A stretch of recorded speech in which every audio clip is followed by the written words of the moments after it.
ফুটবলে মাঝমাঠ সবচেয়ে গুরুত্বপূর্ণ রোল প্লে করে থাকে। অ্যাটাকিংয়ে থাকা ফরোয়ার্ডদের কাছে বল যথাযথভাবে পৌঁছে দেওয়া, আবার প্রতিপক্ষ আক্রমণে উঠলে সেটা ঠেকিয়ে দেওয়া।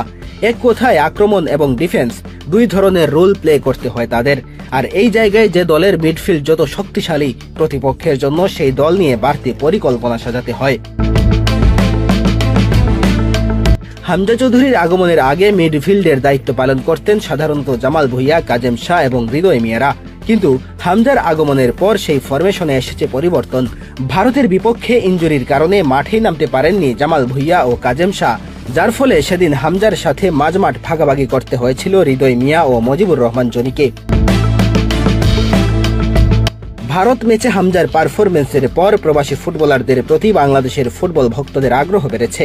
একই সাথে বাফুফেও শর্টকাটে উন্নতির একটা সহজ রাস্তা পেয়ে গেছে। ফলে প্রবাসীদের দিকে ঝুঁকেছে ফেডারেশনের দায়িত্বে আসা নতুন কমিটি। কানাডা জাতীয় দলে খেলা সামিত সোমকে আবারও প্রস্তাব দিলে সম্মতি জানান তিনি। একই সাথে বাংলাদেশের হয়ে খেলার জন্য আগ্রহ দেখানো কিউবা মিচেলের সাথে অফিসিয়ালি যোগাযোগ করে বাফুফে।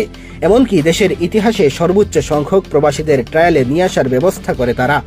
আগামী জুনে অন্তত 37 জন প্রবাসী ফুটবলার ট্রায়াল দিতে আসার কথা রয়েছে। অভিষেকের অপেক্ষায় থাকা সামিত সোম খেলেছেন কানাডা জাতীয় দলের হয়ে, বর্তমানে খেলছেন কানাডার কাভালরি এফসির হয়ে। অপরদিকে কিউবা মিচেল এই মুহূর্তে খেলছেন সান্ডারল্যান্ডের বয়সভিত্তিক দলে। প্রি সিজন ম্যাচে একবার খেলার সুযোগ হয়েছে সিনিয়র দলের হয়ে। বর্তমানে যেভাবে খেলছেন, এই ধারাবাহিকতা ধরে রাখতে পারলে সিনিয়র দলে নিয়মিত খেলার সুযোগ পেতে পারেন কিউবা।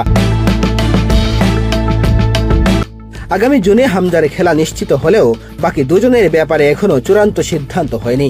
ফিফা থেকে অনুমোদন নিতে হবে, একই সাথে সংশ্লিষ্ট দেশের ফুটবল ফেডারেশন থেকে নিতে হবে এনওসি।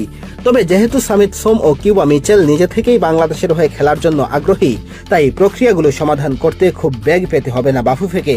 যদি জুনের আগেই সব প্রক্রিয়া সম্পন্ন করতে পারে বাফুফে, তাহলে দক্ষিণ এশিয়ার সেরা মিডফিল্ড নিয়ে সিঙ্গাপুরের বিপক্ষে মাঠে নামবে বাংলাদেশ।